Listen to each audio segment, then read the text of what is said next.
Fanny Lavine is back. Ni Fanny Lavine agarutse kuri filme Umupfakazi. Ni filme yari maze igihe kinini ya cyane, igihe kingana n'ukwezi kose itaboneka kuri YouTube channel ya Fanny Lavine, cyangwa se itagaragara ku mbuga nkoranyambaga azuwo mukinyi wa filme azwi ku izina rya Fanny Lavine.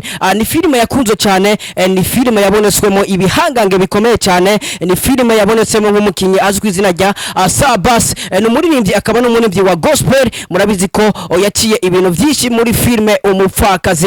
Ni filme yabonetsemo igihangange gikomeye kuva mu gihugu cy'u Rwanda. Nimba ukurikirana entertainment utuvyibuka, umukinyi wa filme azwi ku izina rya Asia ko yigeze kuza ngaha mu gihugu cyacu cy'u Burundi azanywe na Fanny Lavine kuri filme yiwe yiswe Umupfakazi. Ni filme rero yari maze igihe kinini cyane itagaragara kuri YouTube channel ya Fanny Lavine, ku buryo n'abafana abamwandikira inbox bakamutelefona ama apere meshi, nkuko nawe nyene yagiye arabitangaza aho yagaragaje yuko abafana bari banyotewe filme Umupfakazi. Ni filme rero ikunzo cyane, ni filme ugiye kuraba harimo inyigisho zikomeye cyane ku bintu by'ubuzima bw'ubu, ubuzima bwa kino gihe bwo gufatana nabi mu ngo zigiye zitandukanye. Ni Fanny Lavine rero muri filme Umupfakazi yamaze kwandika ku mbuga ziwe cyangwa se yamaze kubitangaza avuga yuko ku munsi wa mbere mu gatondo filme Umupfakazi season ya gatatu izoba yamaze kuja kuri YouTube channel ya Fanny Lavine. Yes, ni filme no kubwira yuko irimo inyigisho zikomeye. Nimba utararaba iyo filme mbaze ndagusabe gusimbira kuri YouTube channel ya Fanny Lavine ubanze urabe iyo filme. Ni filme no kubwira yuko igeze kuri season ya gatatu. Ni filme kabisa, nimba uri umukunzi w'amafilme ni filme no kubwira yuko itogucika. Yes, ni Fanny Lavine rero akunze kuboneka mu mafilme agiye atandukanye. Ni Fanny Lavine yakenya mu mafilme menshi agiye atandukanye. Yes, ugiye kuraba re kuri YouTube ni filme no kubwira yuko ikunzo cyane. Ni filme kabisa ugiye kuraba na views afise kuri filme Umupfakazi. Ni filme ifise ama views menshi cyane. Ni filme rero season ya mbere ikaba yararangiye, na season ya kabiri Fanny Lavine rero yamaze kwandika avuga ati season ya gatatu ku munsi wa mbere mu gatondo filme season ya gatatu Umupfakazi izoba yamaze kuja kuri YouTube channel. Yes, kende gusomere amwe mu majambo Fanny Lavine agenda yandika ku mbuga ziwe aho agaragaza yuko season ya gatatu iyo filme azoba ari filme idasanzwe. Ugaca wibaza ati mbega iyo filme izoba irimo ibiki, mbega ni bihe bintu Fanny Lavine bituma atwemeza yuko ku munsi wa mbere ari fire. Yes, ni Fanny Lavine rero yagiye yandika amajambo aho yerekanye yuko ku munsi wa mbere mu gatondo isaha zitatu hazoba hahiye ku rubuga rwiwe rwa YouTube channel, aho abafana biwe akomeza kubatumira ku munsi wa mbere kuja kuri YouTube channel ya Fanny Lavine.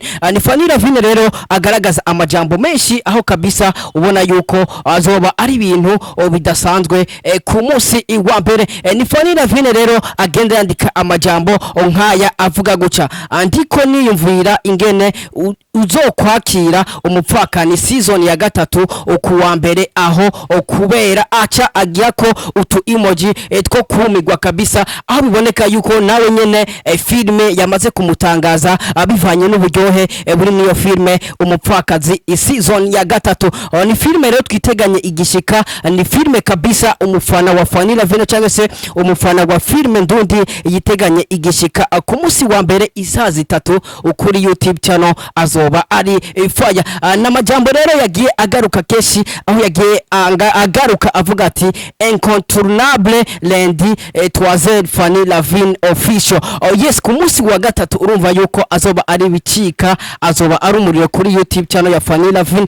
Ni mu gihe rero hari haheze iminsi myinshi igihe kingana n'ukwezi kose abafana ba Fanny Lavine cyangwa se abafana ba filme ndundi ata filme y'Umupfakazi babonye kuri YouTube channel ya Fanny Lavine, aho mbere benshi bari batangiye kwibaza ati mbega filme yoba yaragurishijwe cyangwa se Fanny Lavine yoba yarabivuyemo. Ariko uno munsi rero yamaze gutangaza aho yatangaje avuga yuko ku munsi wa mbere isaha zitatu filme izoba yageze kuri YouTube channel ya Fanny Lavine official. Fanny Lavine arabandanya yandika ati duheruka Angel na Sabasi babarashe, mbega goba mbega boba bapfuye koko umupfakazi season ya gatatu lundi à 3 mama yangu bakuzi ba Royi TV Burundi, reka mbanze ndagutumire kwanza gukora subscribe kuri Royi TV kugira ngo uzurumviriza byinshi cyangwa se uzurahabwa professional interview n'ahandi ni kuri Royi TV kabisa. Ndagusaba gukora subscribe kugira ngo uzurabona ibintu biri update ku munsi wa gatatu isaha 3 z'agatondo mama yangu bakuzi ba filme. Ni fire amajambo rero arabandanya aho yabandanije yandika amajambo menshi agiye atandukanye aho yagiye kabisa abereka yuko ku munsi wa gatatu atagusiba kuraba kuri YouTube channel ya Fanny Lavin. N'amafoto rero agiye agaragara akenshi cyane, amafoto atangiye gutera abantu ubwoba, n'amafoto agaragara bari mu bitaro aho biboneka yuko nimba bari ko baravyaza nimba bari ko baragirane, ariko n'amafoto agaragaza yuko ari umuntu w'umukenyezi yariko aravyazwa n'umugore ari we nyene abonekaho ari Fanny Lavin yariko aravyaza uwo mugore. Ni Fanny Lavin yaciye yandika ati umupfakazi season 3 lundi à 3 hahandi nyene Fanny Lavin official, ariko rero akaba yaciye ashira ko iyo foto ariko aravyaza umuntu kabisa wa mbere saa 3 kuri YouTube channel ya Fanny Lavin. Bakuzi ba Royi TV ndagusabe yuko ukuri uwo munsi ntuzocikwe kabisa kuraba filme ya Fanny Lavin, kuko ugiye kuraba n'amafoto ari karagaragara ngahantu urabona yuko ari filme irimo ibintu kabisa biteye ubwoba cyane mu bitaro bariko baravyaza bambaye ibintu by'abaganga lundi à 3 haraboneka rero n'andi mafoto agaragaza umenga n'umuntu yo yitavye Imana. Ugiye kuraba ifoto urabona yuko ari nk'umuntu kabisa ubuzima bwa bumeze nabi cyane, umenga ari muri koma, uravye no kumunwa yambaye vya bintu umuntu akunda kwambara yageze muri koma. Abantu mumaze gutembera mu bitaro cyangwa se mumaze kugira imyaka, kuko sinovyita amahigwe, mumaze kugira imyaka mukajana abantu mu bitaro, muramaze kwibona iyo umuntu agiye muri koma ibintu bamwambika ku munwa no ku mazuru. No mwigeme rero no cyangwa se no mu mama anavuga yuko yari yambaye ikintu ku munwa aho biboneka yuko yarari muri koma, ugacebaza ati mbega ivyo byose muri filme bizoba bimeze gute, mbega iyo filme izoba imeze gute, izoba irimo ibiki. Ni mugihe tuzi yuko yaheze season ya kabiri habayemo ibintu vy'amasaso, habayemo kurasana, mbega barapfuye, mbega bazokira, mbega byagenze gute, mbega bimeze gute. Ico rero ni kibazo ukwiye kwibaza kugira ngo ku munsi wa mbere twese tuzomenye ukuri tumaze kuraba filme ya Fanny Lavin yiswe Umupfakazi. Ni Fanny Lavin rero aho yaciye yandika amajambo avuga ati abantu bashavuriye ngo naratebanye umupfakazi muragura amafanta yo kusaba imbabazi kuko nanje ndazi muzoshima ivyo onzanye.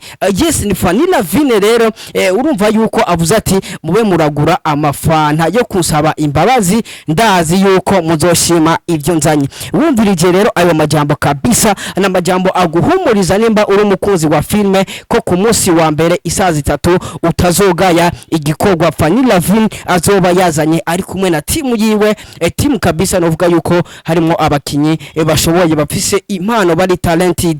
Yes, Fanny Lavin kabisa, reka nkomeze ndamubwira ati ku munsi wa mbere natwe nka Royi TV ku munsi wa mbere kabisa abana niho tuzovyukira kugira ngo turabe yuko utabeshe abafana bawe.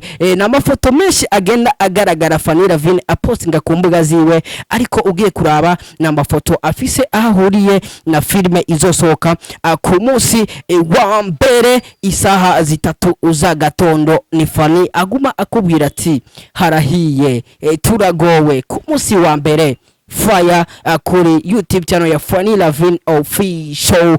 Yes, reka ndagutumire kabisa ku munsi wa mbere kugira ngo ntuzucikwe niyo filme ya Fanny Lavin.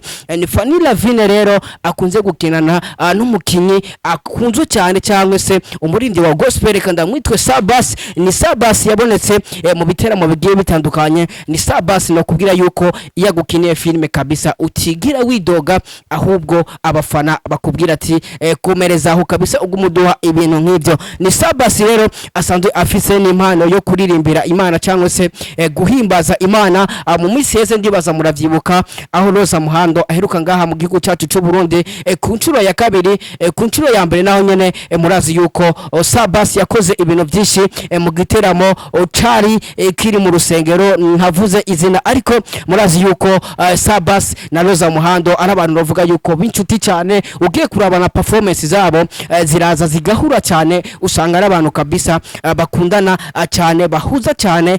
Sabas kabisa n'umuntu no kubwira yuko asanzwe afise umutima mwiza, reka ndavyite umutima mwiza kuko je ndamuzi, reka ndamushingira intahe. Ni Sabas no kubwira yuko iyo mukoranye ikiganiro canke iyo mukoranye utundi tuntu tugiye tutandukanye ntiwigera widoga kuko no muntu ateye fresh cyane. Ni Sabas rero season ya kabiri yaheze bamurashe, ugaca wibaza ati mbega muri season ya gatatu Sabas yarapfuye cyangwa azogaruka bimeze gute? Yes, ni na Fanila Vine rero no kubwira yuko habonetse amwe mu ma image cyangwa se amwe mu ma video yagaragaye ari kumwe n'umukinyi w'amakomedi cyangwa se umukinyi novuga yuko nawe nyene asanzwe afise impano idasanzwe, asanzwe afise ibikorwa byinshi bigiye bitandukanye.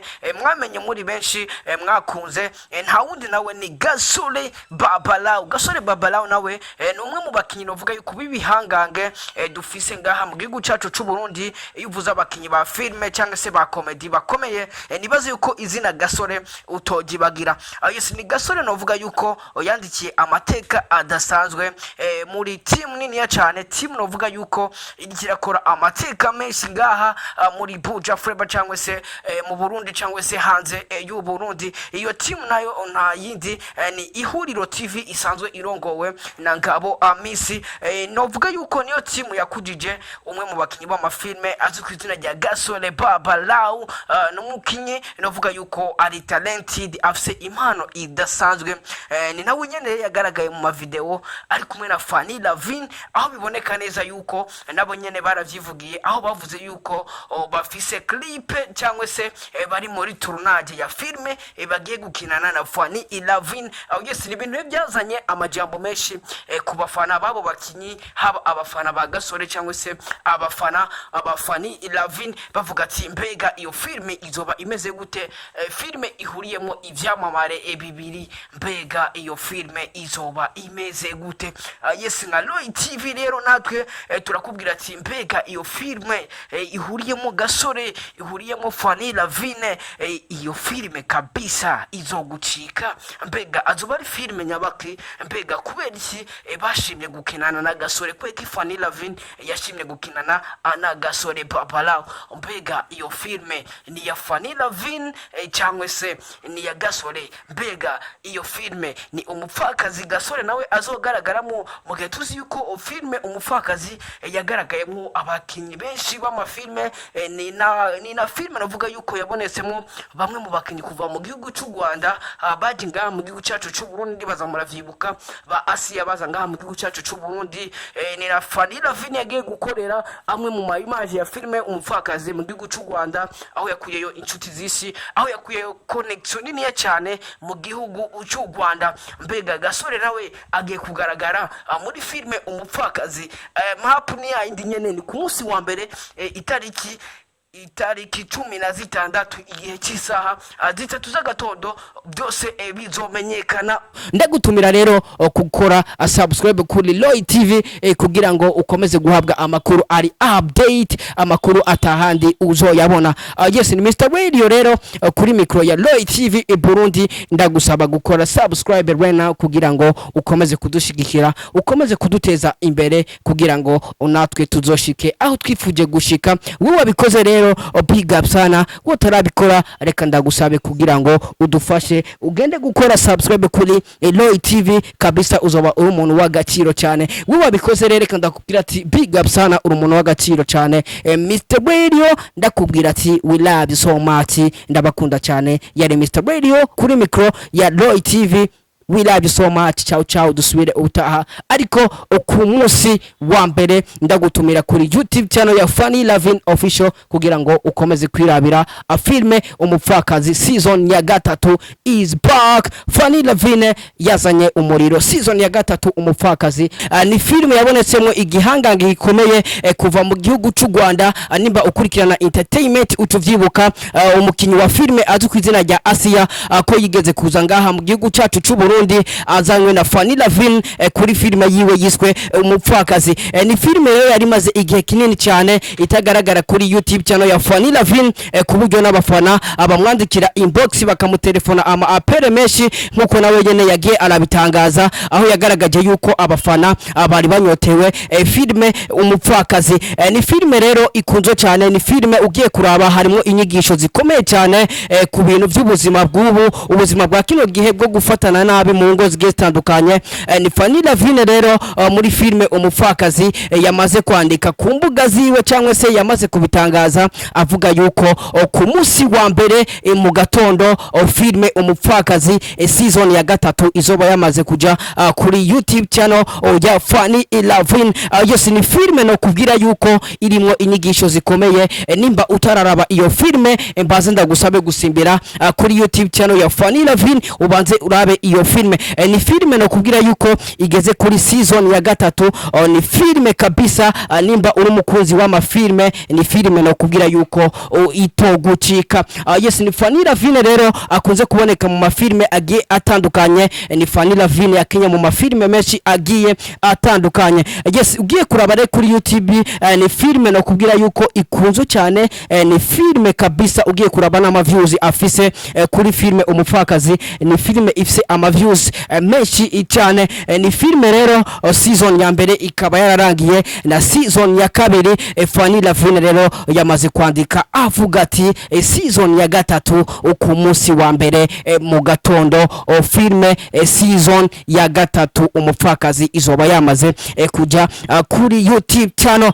Yes, kende gusomere amwe mu majambo Funny Lovin agenda yandika ku mbuga ziwe aho agaragaza yuko season ya gatatu iyo filme azoba ari filme idasanzwe. Ugaca wibaza ati mbega iyo filme izoba irimo ibiki, mbega ni bihe bintu Funny Lovin bituma atwemeza yuko ku munsi wa mbere ari fire. Yes, ni Funny Lovin rero yagiye yandika amajambo aho yerekanye yuko ku munsi wa mbere mu gatondo isaha zitatu hazoba hahiye ku rubuga rwiwe rwa YouTube channel aho abafana biwe akomeza kubatumira ku munsi wa mbere kuja kuri YouTube channel ya Funny Lovin.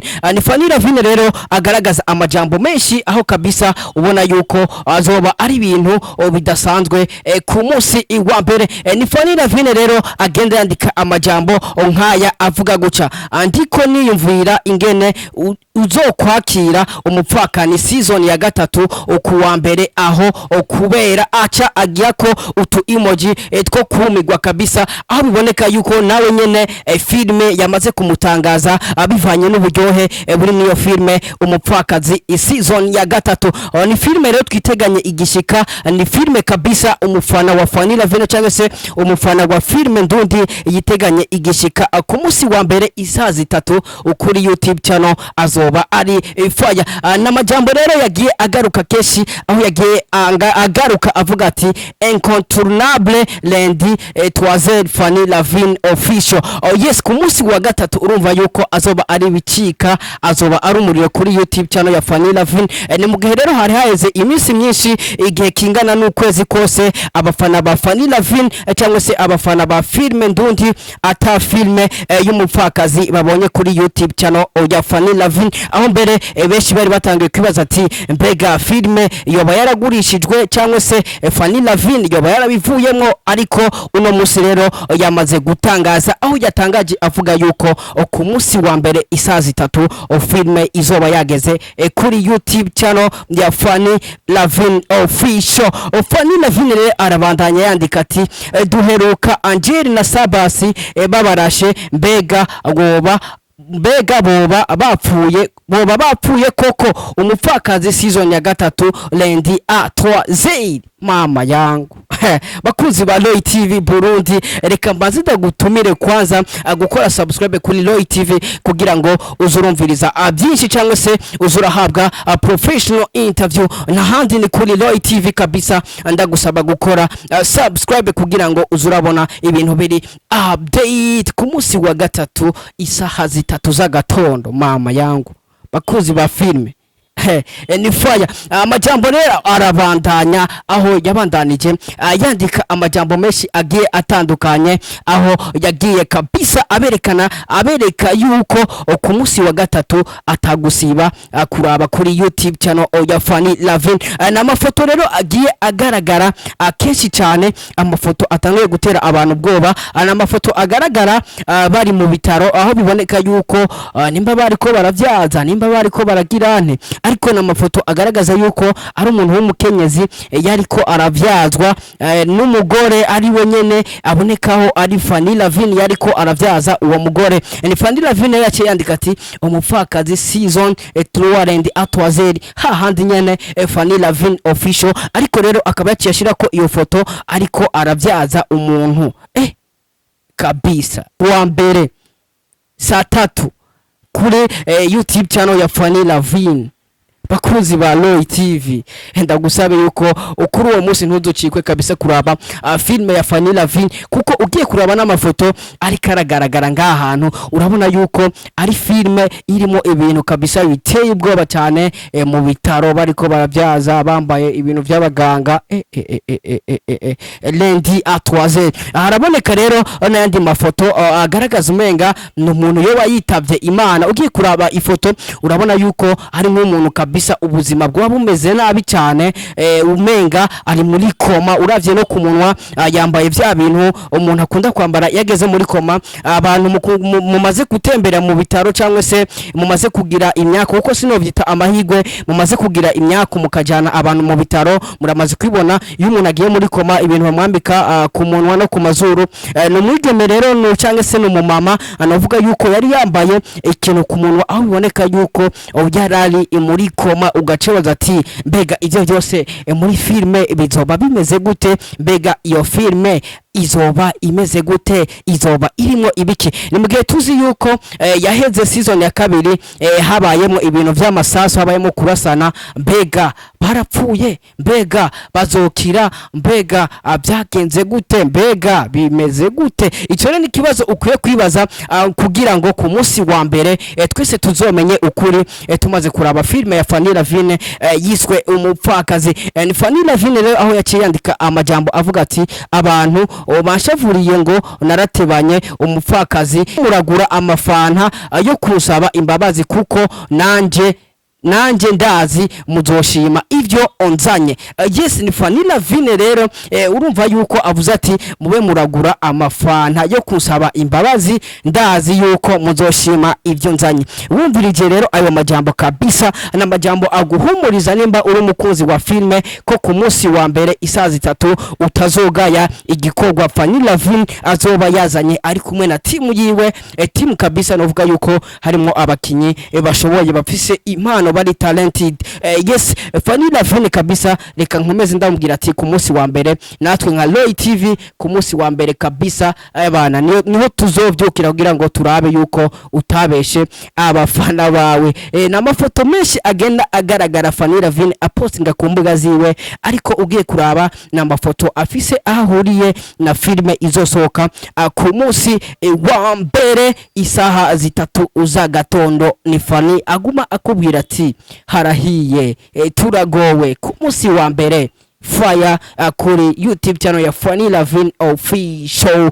Yes, reka ndagutumire kabisa ku munsi wa mbere kugira ngo ntuzucikwe niyo filme ya Fanny Lavin. Ni Fanny Lavin rero akunze gukinana n'umukinyi akunzwe cyane cyangwa se umurindi wa gospel, reka ndamwitwe Sabas. Ni Sabas yabonetse mu biteramo bigiye bitandukanye. Ni Sabas no kubwira yuko iya gukiniye filme kabisa utigira widoga, ahubwo abafana bakubwira ati komerezaho kabisa ugumuduha ibintu nk'ibyo. Ni Sabasi rero asanzwe afise n'impano yo kuririmbira Imana cyangwa se guhimbaza Imana. Mu minsi yeze ndibaza muravyibuka aho Roza Muhando aheruka ngaha mu gihugu cyacu cy'u Burundi ku ncuro ya kabiri, ku ncuro ya mbere naho nyene murazi yuko Sabasi yakoze ibintu byinshi mu giteramo cari kiri mu rusengero ntavuze izina, ariko murazi yuko Sabasi na Roza Muhando ari abantu bavuga yuko b'inshuti cyane. Ugiye kurabana performance zabo ziraza zigahura cyane, usanga ari abantu kabisa bakundana cyane, bahuza cyane. Sabasi kabisa n'umuntu no kubwira yuko asanzwe afise umutima mwiza, reka ndabyite umutima mwiza kuko agenda muzi, reka ndamushingira intahe. Ni Sabasi no kubwira yuko iyo mukoranye ikiganiro canke iyo mukoranye utundi tuntu tugiye tutandukanye ntiwigera widoga kuko no muntu ateye fresh cyane. Ni Sabasi rero iyi season ya kabiri yaheze bamurashe, ugaca wibaza ati mbega muri season ya gatatu Sabasi yarapfuye cyangwe azogaruka bimeze gute? Ico nanje ni kibazo nibaza, ariko inyishu reka tuyirindire ku munsi wa mbere isaha 3. Ndagutumira rero gukora subscribe kuri Royi TV kugira ngo ukomeze guhabwa amakuru ari update, amakuru atahandi uzoyabona. Yes, ni Mr Radio rero kuri micro ya Royi TV Burundi. Ndagusaba gukora subscribe right now kugira ngo ukomeze kudushigikira, ukomeze kuduteza imbere kugira ngo natwe tuzoshike aho twifuje gushika. Wowe wabikoze rero big up sana, utarabikora reka ndagusabe kugira ngo udufashe ugende gukora subscribe kuri Royi TV kabisa, uzoba uri umuntu w'agaciro cyane. Wowe wabikoze rero reka ndakubwira ati big up sana, uri umuntu w'agaciro cyane. Mr Radio ndakubwira ati we love you so much, ndabakunda cyane. Yari Mr Radio.